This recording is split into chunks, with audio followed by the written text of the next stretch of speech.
I think we're all old souls, probably. I think we're all the results of the elders and the people who've come before us.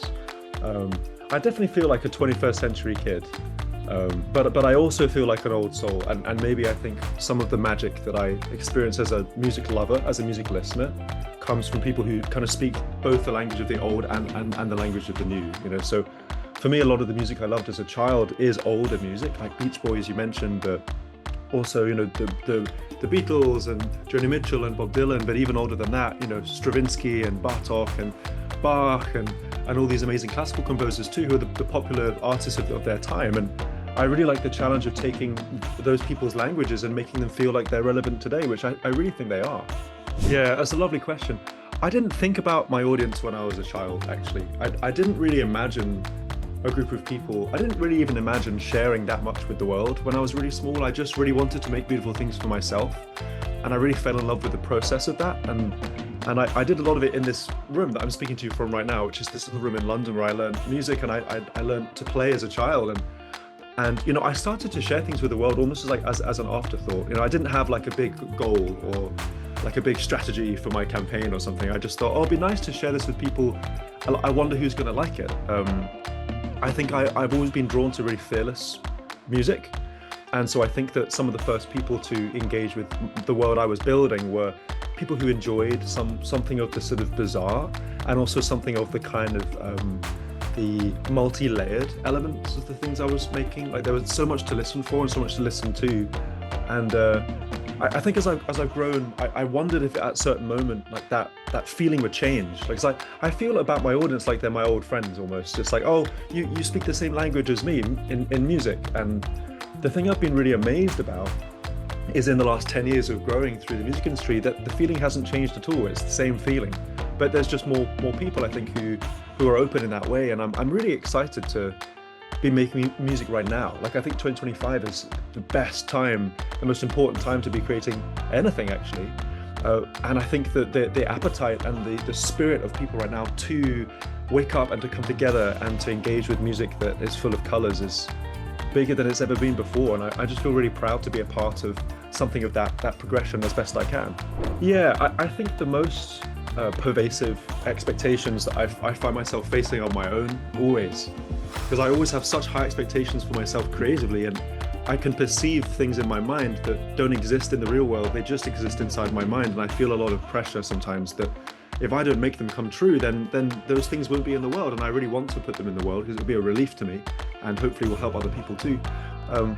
I think language is quite limiting anyway. As a principle, I think it's really easy for people to confuse like words with things, in a philosophical sense.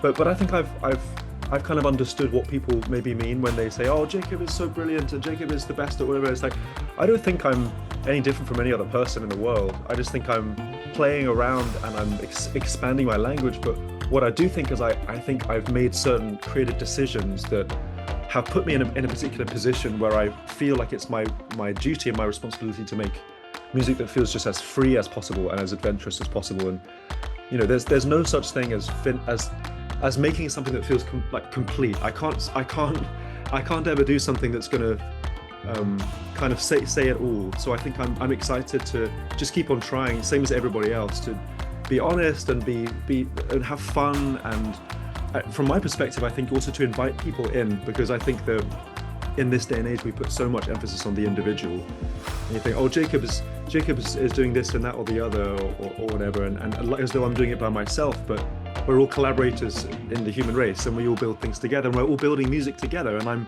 I'm one of the people who's putting the bricks down, and other people are putting bricks down too. And I think there's a concept. Brian Eno talks about the concept of genius is more important than genius.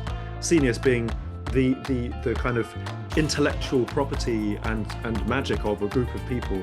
And I'm way more interested in that now than I've ever been. And one of the ways that I tend to use that philosophy in my live performances is to involve the audience in the show.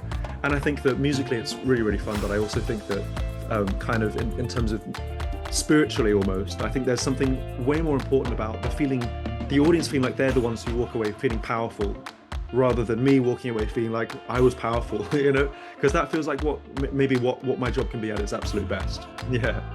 Well, it goes back to the first question you asked about being an old soul.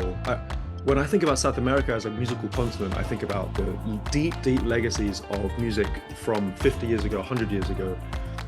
Some of the harmonic structures, some of the rhythmic structures, and even music that's far more ancient. I think about the music like the like Juaño music, for example, that comes from Bolivia, or samba that comes from Brazil, or in Argentina you have the tango, and these kinds of music completely changed my life as a child.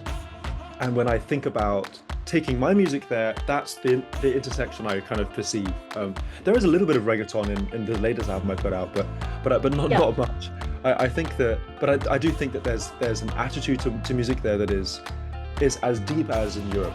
Like we think about Europe as the source of so much of the great kind of classical music of the last 1,000 years, but man, South America has got so much going for it, and I think of it as almost like a musical mecca to return to and to pay homage to so many of the great people who designed and created the music that I care about and have been inspired by. So my hope is that I'll be able to meet people in a part of that musical space that I've loved for so long.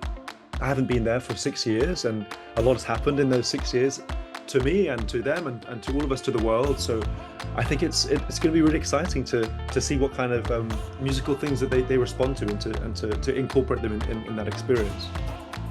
I suppose it's a difficult question to answer because it's not really my business. I don't really mind what people say, but I think in an ideal scenario, I probably overhear people talking about the feeling they get when they engage with something that I've made, whether it's a concert, or whether it's an album, or whether it's something I've said in a talk or in a class or something.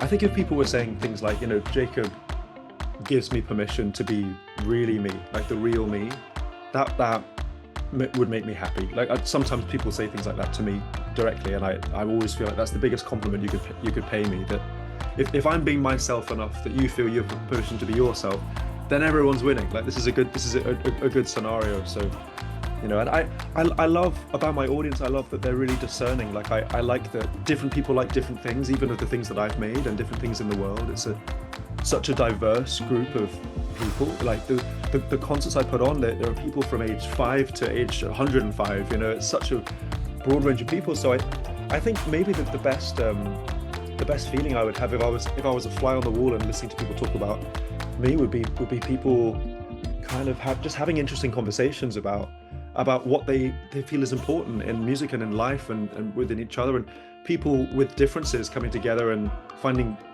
some kind of common ground. If I could be a common node between two people who come from very different walks of life and the way that they can meet each other, that's amazing. And I think in this day and age, one of the things that music is the best for is acting as a kind of conduit for people who come from all sorts of different places in the world, walks of life, times in life, standpoints, opinions, beliefs, but actually within the world of music, hopefully I feel like people can exist alongside each other. And I think what I see in my audience, which I love, is so many different kinds of people all feeling like they're welcome for some reason within the world that I've made.